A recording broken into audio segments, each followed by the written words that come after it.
Good morning student, कैसे हो? मैं उम्मीद करता हूँ कि आप सभी सहकुशल होंगे। मैं नए सत्र की शुभकामनाओं के साथ मैं पुष्पेंद्र चौधरी गायत्री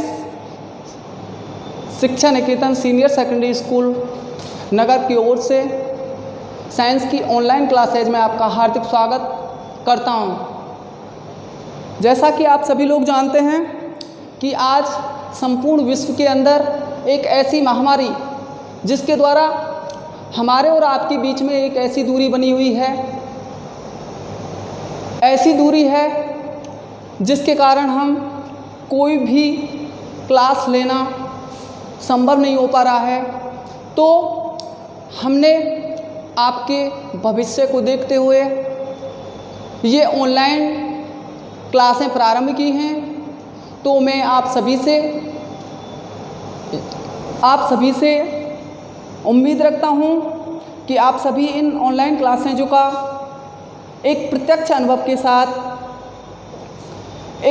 अनुभव करते हुए रेगुलर तरीके से इन कक्षाओं को निरंतर लेते रहें। आज आपका प्रथम दिन है, इसीलिए मैं किसी चैप्टर को स्टार्ट करने से पहले सबसे पहले मैं आपको आपके कक्षा 10th साइंस की सिलेबस के बारे में कुछ जानकारी देना चाहूँगा। देखो, आपका साइंस कक्षा 10th की साइंस का जो सिलेबस होता है वो मैंने यहाँ पर आपको लिखा हुआ है, पहले ही लिख दिया है। आपके टाइम की वजह से लिखने में कुछ ज़्यादा टाइम वेस्ट होता है, इसलिए मैंने उसको पहले ही लिख दिया है। तो मैं बताना चाहूँगा कि आपको साइंस का जो पेपर होता है वो कुल 80 अंक का होता है। कितने अंक का होता है? 80 अंक का आपको होता है। तो जो 80 अंक हैं, इन 80 अंकों का डिवाइडेशन हमारे सिलेबस में चार पार्टों के अंदर किया गया है। पहला पार्ट जो है आपका वो बायोलॉजी से संबंधित होगा। दूसरा जो पार्ट है वो आपका केमिस्ट्री से संबंधित होगा। तीसरा जो पार्ट है वो फिजिक्स से संबंधित होगा। और जो चौथा पार्ट है वो एनवायरनमेंट से संबंधित होगा।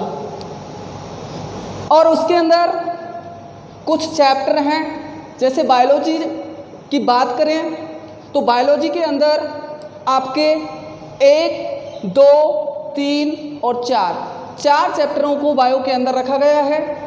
इसी प्रकार से केमिस्ट्री के अंदर 5वां, 6ठा, 7वां और 8वां चैप्टर जो है आपको केमिस्ट्री से संबंधित मिलेंगे। उसी प्रकार से आपका 9वां, 10वां और 11वां जो चैप्टर है वो आपको फिजिक्स से संबंधित मिलेंगे।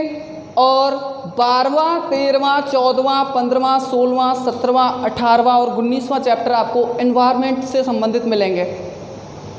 तो मैंने प्रत्येक चैप्टर के सामने उनके अंक आपको ब्लूप्रिंट भी इसके साथ में लिखा हुआ है। आपको ब्लूप्रिंट के अकॉर्डिंग मैंने यहाँ पर सिलेबस आपको दिखाया है। इसके अकॉर्डिंग ही आपको अपनी पढ़ाई करनी है। इसी को आधार मानते हुए, इस जो मैंने सिलेबस लिखा है इसी को आधार मानते हुए, आधार चुनते हुए आपको अपनी पढ़ाई सुचारू रूप से जारी रखनी है। मैंने प्रत्येक चैप्टर के अंक आप उसके सामने चैप्टर के सामने लिख दिए हैं। जैसे हम बायो की बात करें तो बायोलॉजी के अंदर जो पहला चैप्टर है आपका वो 4 नंबर का है। दूसरा जो चैप्टर है वो आपका 6 नंबर का है। तीसरा जो चैप्टर है वो आपका 4 नंबर का है। चौथा जो चैप्टर है वो आपके 3 नंबर का है। इसी प्रकार से केमिस्ट्री के अंदर आपका जो 5वां चैप्टर है वो 4 नंबर का है। 6ठा चैप्टर है वो आपके 3 नंबर का है। 7वां चैप्टर है वो आपके 5 नंबर का है। 8वां चैप्टर है वो आपके 4 नंबर का है। 9वां चैप्टर आपका 5 नंबर का है। 10वां चैप्टर 5 नंबर का है और 11वां चैप्टर 5 नंबर का है। साथ में एनवायरनमेंट में से आपका 12वां चैप्टर 4 नंबर का है, 13वां चैप्टर 3 नंबर का है, 14वां चैप्टर 5 नंबर का है, 15वां चैप्टर 3 नंबर का है, 16वां चैप्टर 3 नंबर का है, 17वां चैप्टर 3 नंबर का है, 18वां चैप्टर 3 नंबर का है और 19वां चैप्टर आपको 5 नंबर का है। उसके साथ में आपको सड़क सुरक्षा से संबंधित भी 1 या 2 प्रश्न आपसे पूछे जाते हैं और वो टोटल कुल अंक 3 होते हैं। 3 अंक के आपसे सड़क सुरक्षा से संबंधित प्रश्न पूछे जाते हैं। इस तरीके से पूरे जो जितने भी आपके चैप्टर हैं उनका कुल योग जो होता है वो होता है आपका 80 नंबर का। आपको संपूर्ण पूरा की पूरा क्या होता है, पूरा 80 नंबर का पेपर आता है जो हमको हल करना होता है। ये आपको कुछ सिलेबस के बारे में मैंने आपको बताया है, तो इसको आपको ध्यानपूर्वक देख के और जो आपके अंक डिवाइड किए हैं उन अंकों के आधार पर आपको अपनी पढ़ाई जारी रखनी है, आपको पढ़ाई करनी है। तो एक बार इसका सभी स्क्रीनशॉट लेकर अपने पास इसको सुरक्षित रखें और इसी के आधार पर आप अपने चैप्टरों की तैयारी करें। देखो ये आपका सिलेबस है, इस सिलेबस के आधार पर संपूर्ण जो हमारी किताब है उसका पूरा की पूरा जो सिलेबस है ये है। आप पूरे जो चैप्टर हैं आपके 19 चैप्टर हैं, 19 चैप्टरों को आपको पढ़ना है, जिसमें हम सबसे पहले जो पार्ट की बात करेंगे, सबसे पहले हम जो आपको पार्ट लेंगे वो केमिस्ट्री से संबंधित पार्ट हम सबसे पहले आपको स्टार्ट करेंगे। केमिस्ट्री से संबंधित पार्ट के बारे में सबसे पहले हम आपकी पढ़ाई चालू करेंगे, जिसमें हम सबसे पहले चैप्टर नंबर लेते हैं 5वां चैप्टर। तो सबसे पहले हम आपका चैप्टर स्टार्ट करेंगे 5वां चैप्टर हम सबसे पहले स्टार्ट करेंगे और जिसका नाम है दैनिक जीवन में रसायन। तो सबसे पहले हम बात करते हैं पार्ट 2 की केमिस्ट्री से संबंधित। तो केमिस्ट्री से संबंधित बात करेंगे, उसके लिए हम सबसे पहले अब मैं सारा जो ये लिखा हुआ है वो मिटाता हूँ और उसके बाद हम आपका रेगुलर चैप्टर 5, 6, 7 और 8 ये चारों चैप्टर आपको पहले कराएंगे। उसके बाद में 9वां, 10वां और 11वां चैप्टर कराएंगे। उसके बाद में हम बायो से संबंधित आपको ये 4 चैप्टर कराएंगे। तो सबसे पहले हम बात करेंगे केमिस्ट्री से संबंधित, और केमिस्ट्री से संबंधित में चैप्टर लेते हैं हम 5वां चैप्टर हम सबसे पहले स्टार्ट करेंगे। तो चैप्टर स्टार्ट करने से पहले मैं आपको कुछ जनरल चीज़ें केमिस्ट्री से संबंधित बताना चाहूँगा, जो आपके लिए इनकी आधारशिला कहलाने वाली जो चीज़ें होती हैं मैं उनके बारे में सबसे पहले आपको बताना चाहूँगा। जब तक उनके बारे में आप नहीं जान पाओगे तो हम केमिस्ट्री के जो चैप्टर हैं उनको आसानी से नहीं समझ पाएंगे।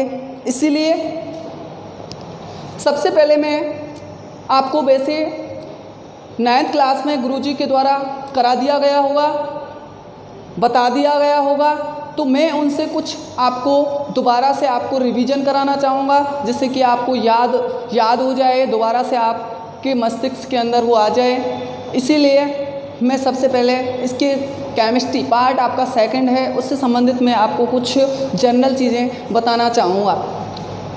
देखो केमिस्ट्री की यदि हम बात करें तो ये केमिस्ट्री के अंदर हम सबसे पहले पढ़ेंगे आपको कि जो ये पदार्थ होते हैं, ये जो पदार्थ होते हैं, ये पदार्थ क्या होते हैं और किससे मिलके ये बने होते हैं, इनका रासायनिक संगठन क्या होता है, और ये जो पदार्थ होते हैं इनका सबसे छोटा भाग क्या होता है, इनके बारे में मैं सबसे पहले आपको बताना चाहूँगा। देखो केमिस्ट्री पार्ट 2 की हम बात कर रहे हैं, तो पार्ट 2 में सबसे पहले हम बात करते हैं पदार्थ, किसी भी पदार्थ की बात करें तो ये जो पदार्थ होते हैं क्या होते हैं, पदार्थ का सबसे छोटा पार्ट क्या होता है?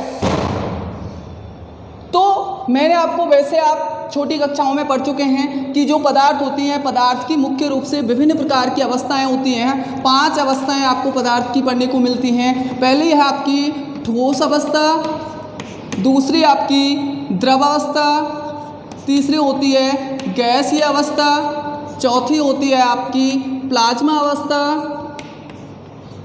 और 5वीं होती है बोस-आइंस्टीन कंडेंसेट। बोस-आइंस्टीन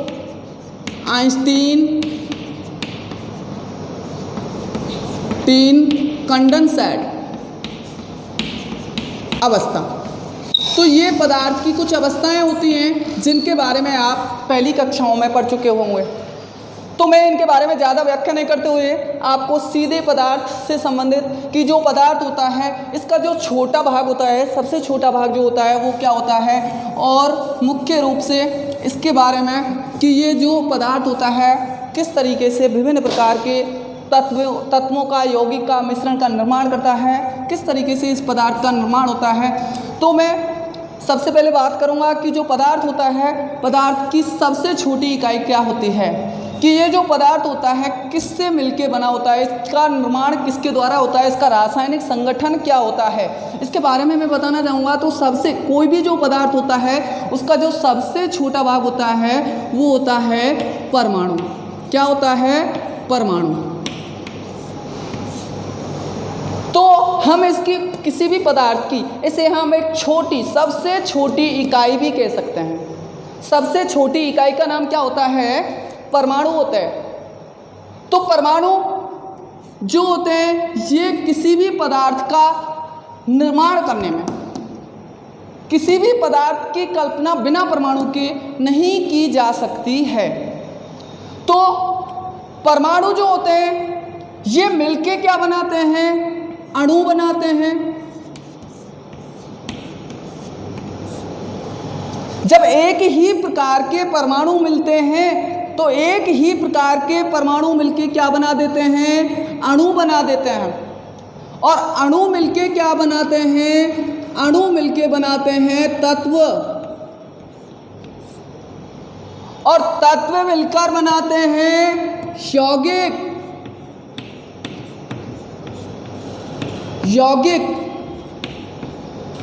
और यौगिक मिलकर क्या बनाते हैं? मिश्रण। मिश्रण का निर्माण करते हैं। इस तरीके से हम, और मिश्रण जो होता है इसी को हम मुख्य रूप से, अर्थात मिश्रण जो होता है वो आपका मुख्य रूप से पदार्थ का एक रूप होता है, और मिश्रण ही आपका क्या कहलाता है? मुख्य रूप से पदार्थ कहलाता है। तो इस तरीके से एक पदार्थ का निर्माण एक छोटे से किसके द्वारा होता है? परमाणु के द्वारा होता है। तो किसी भी, कोई भी पदार्थ जो होता है उस पदार्थ का सबसे छोटा भाग आपका क्या कहलाता है? परमाणु कहलाता है। एक ही परमाणु मिलके जो होते हैं वो किसका निर्माण करते हैं? अणु का निर्माण करते हैं। और परमाणु तथा अणु मिल जाते हैं तो तत्व बनते हैं, तत्व मिलकर यौगिक बनाते हैं, यौगिक मिलकर मुख्य रूप से मिश्रण या पदार्थ का निर्माण करते हैं। Okay, clear? उसके बाद हम बात करते हैं सबसे पहले कि ये जो परमाणु है, परमाणु कहते किसे हैं? तो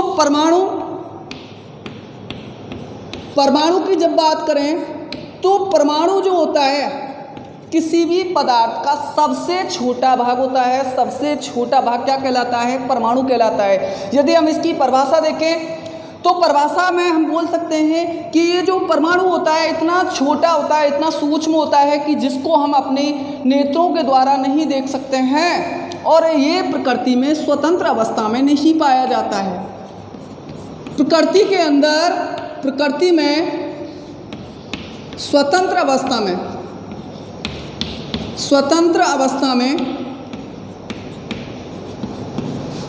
अवस्था में नहीं पाया जाता है, नहीं पाया जाता है।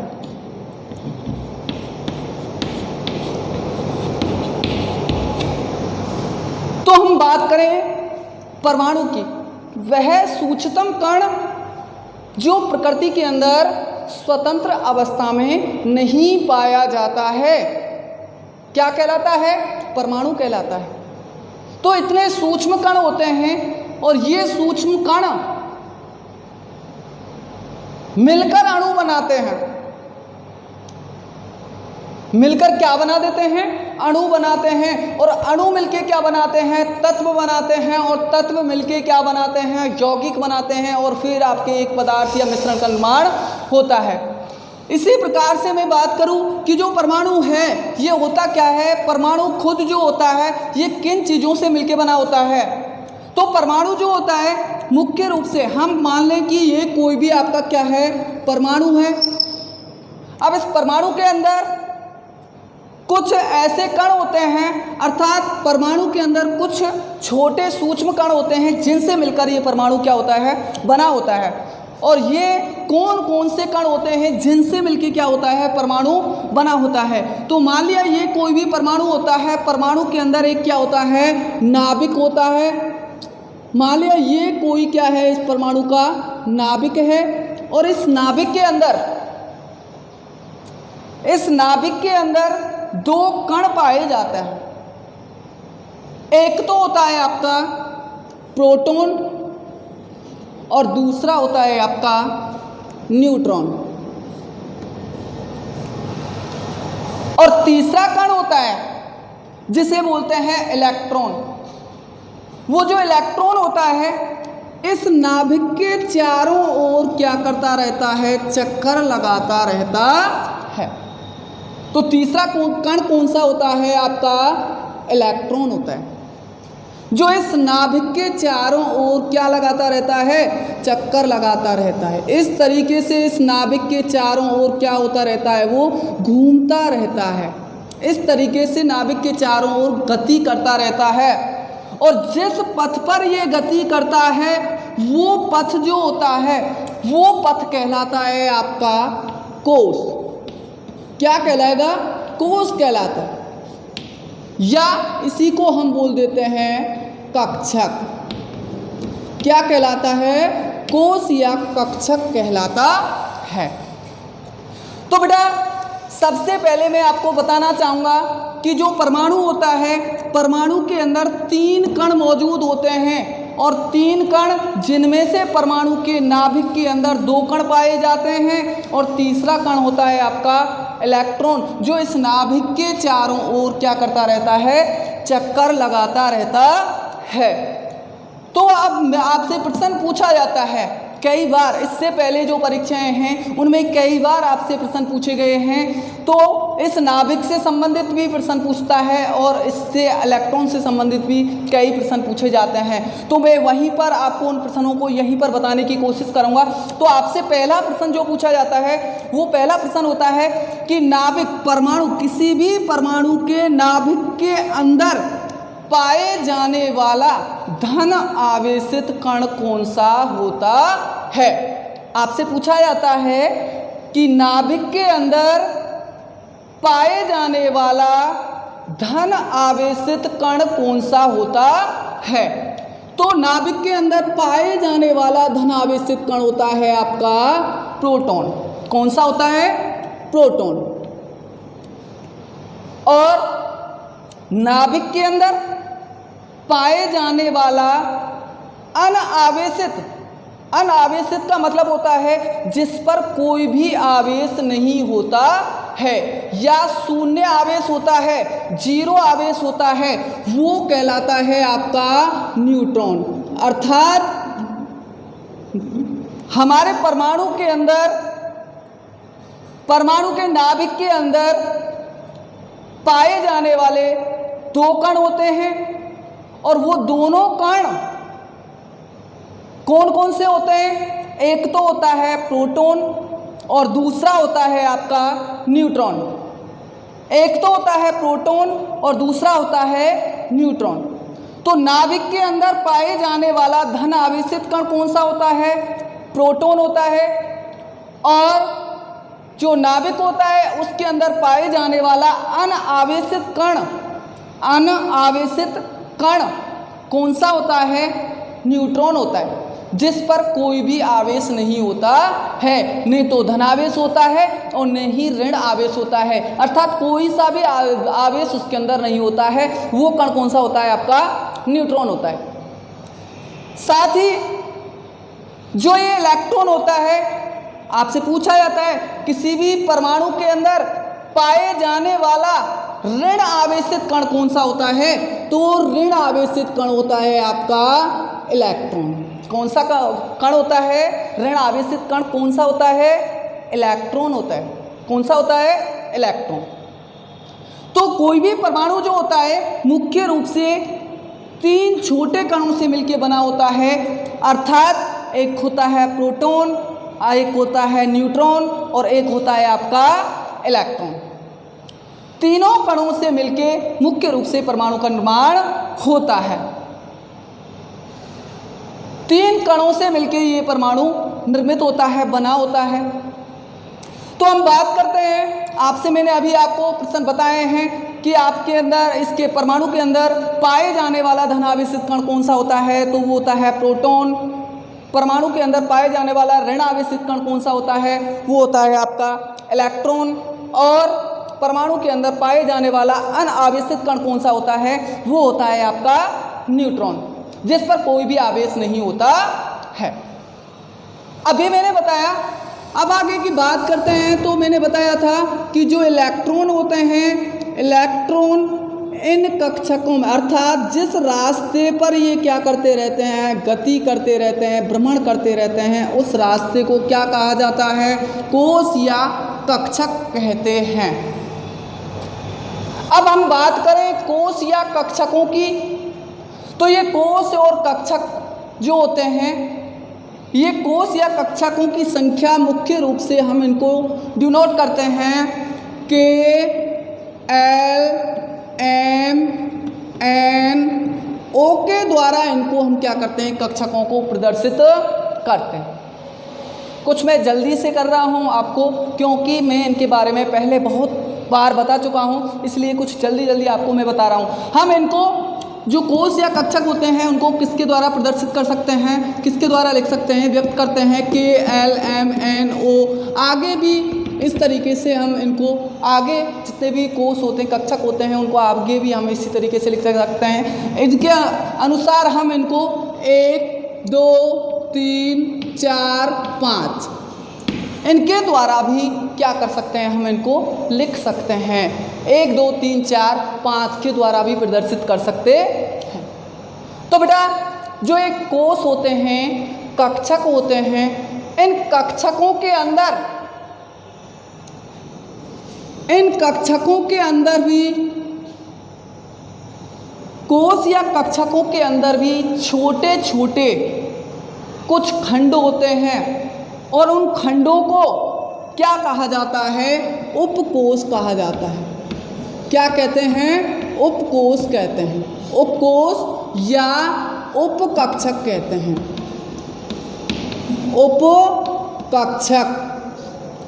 उपकक्षक कहते हैं। और ये जो उपकक्षक होते हैं, ये कक्षकों के अंदर होते हैं और ये उपकक्षकों के अंदर ही हम इलेक्ट्रॉनों को भरते हैं। इन उपकक्षकों के अंदर क्या भरे जाते हैं? इलेक्ट्रॉन भरे जाते हैं। क्या भरे जाते हैं उपकक्षकों में? इलेक्ट्रॉन भरे जाते हैं। तो वो उपकक्षक कौन कौन से होते हैं? उपकक्षक कितने होते हैं? मुख्य रूप से उपकक्षक जो होते हैं आपके 4 प्रकार के होते हैं और वो होते हैं, एक तो होता है S, एक होता है P, एक होता है D और एक होता है आपका F। तो उपकोश या उपकक्षकों की संख्या कितनी होती है? 4 होती है और उनकी संख्या 4 होती है। और वो कौन कौन से होते हैं? एक तो होता है S, दूसरा होता है P, तीसरा होता है D और चौथा होता है आपका F। तो इन उपकक्षकों के अंदर क्या भरे जाते हैं स्टूडेंट्स? इनके अंदर भरे जाते हैं इलेक्ट्रॉन। क्या भरे जाते हैं? इलेक्ट्रॉन। देखते हैं बेटा, ये जो कक्षक होते हैं उनकी संख्या के अकॉर्डिंग ही उनके अंदर क्या पाए जाते हैं, उपकक्षक पाए जाते हैं। जैसे मान लिया पहला कक्षक है तो पहले कक्षक में उपकोष की संख्या भी कितनी होगी, 1 होगी। कितनी होगी, 1। जैसे मैं अभी यहां पर बताता हूं आपके लिए, मान लिया कि ये कोई परमाणु है और ये परमाणु का नाभिक है और ये आपके कक्षक हैं जिनको हम किसके द्वारा प्रदर्शित करते हैं, किसके द्वारा प्रदर्शित करते हैं, 1 2 3 4 5, इसके द्वारा हम इनको क्या करते हैं, प्रदर्शित करते हैं।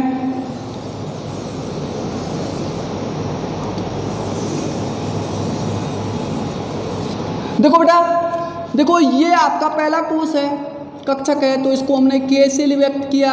ये दूसरा है तो इसको हमने L M N और O, इनको हम 1 2 3 4 5 इनके द्वारा भी क्या कर सकते हैं, व्यक्त कर सकते हैं।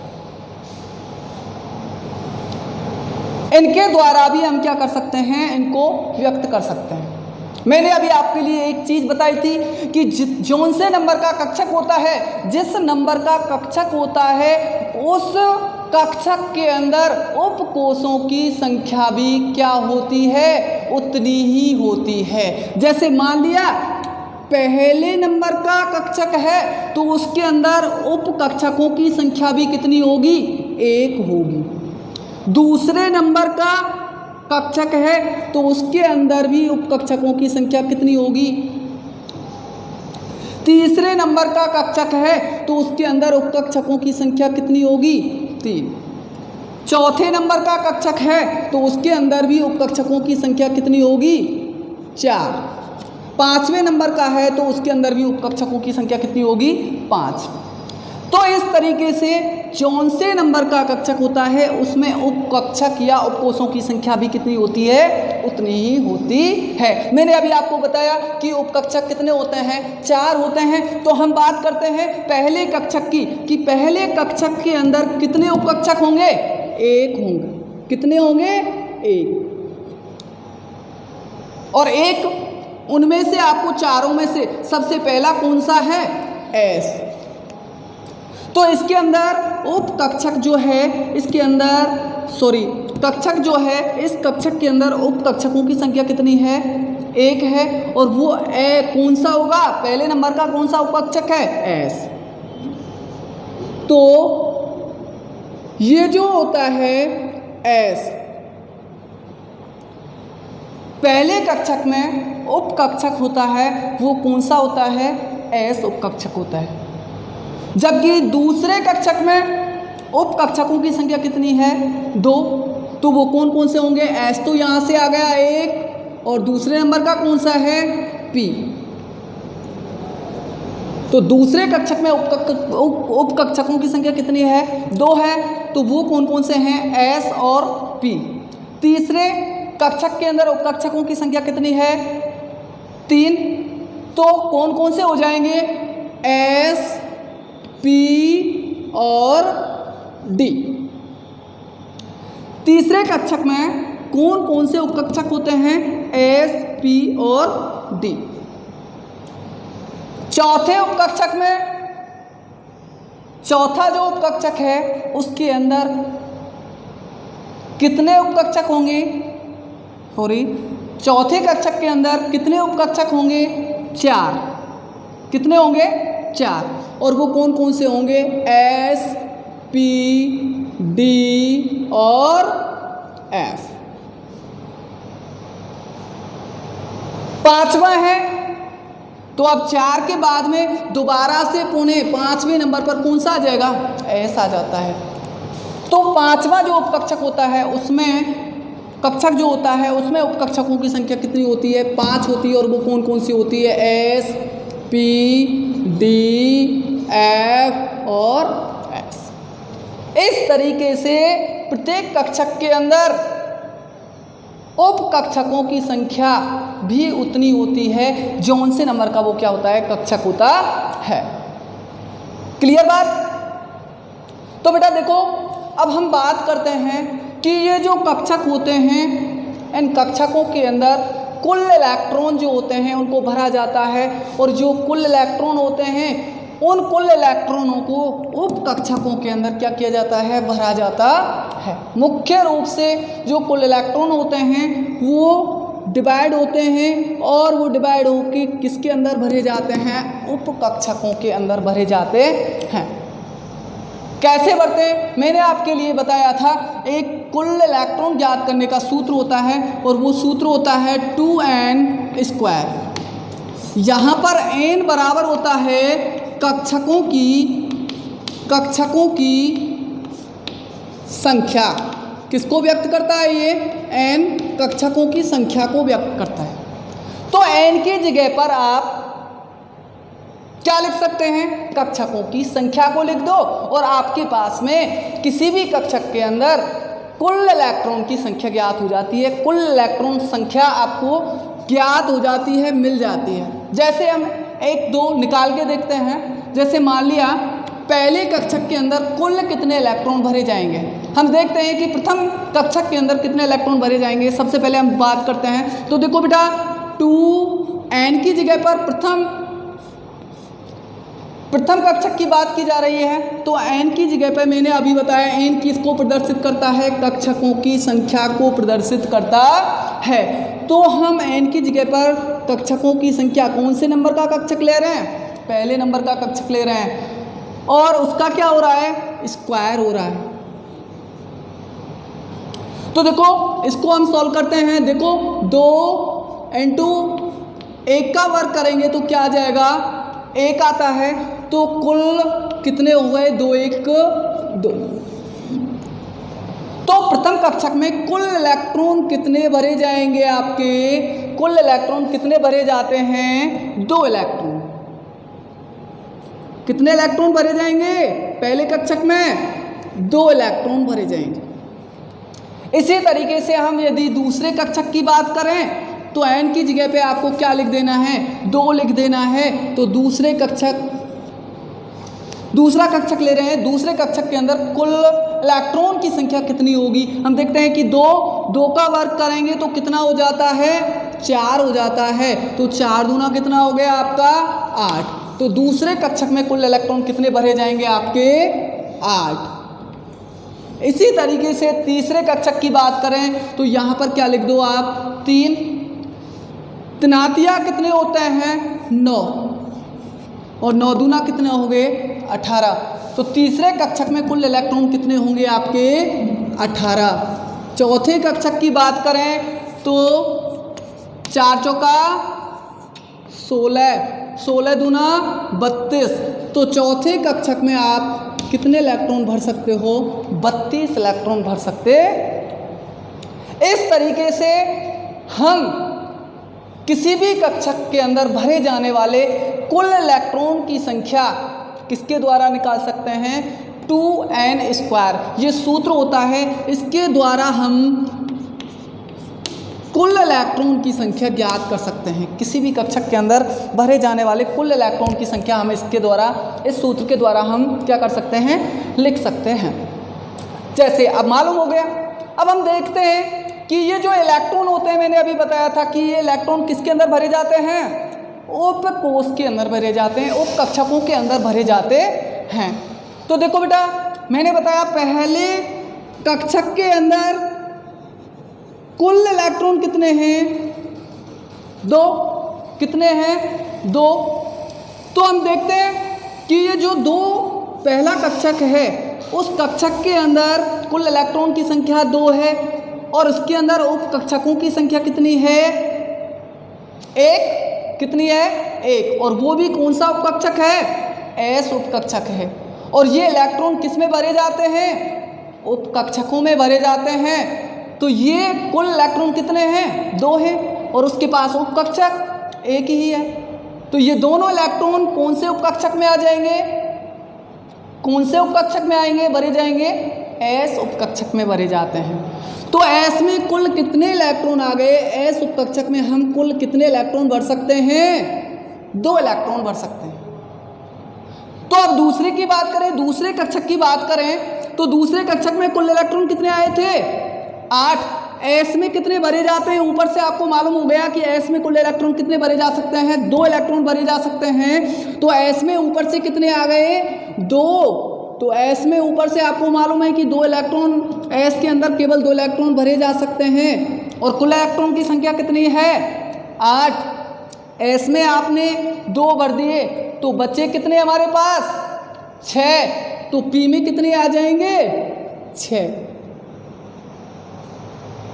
तो पी में कितने आ गए, 6। टोटल करके देखो, 6 पी में है, 2 एस में है, तो 6 और 2 8।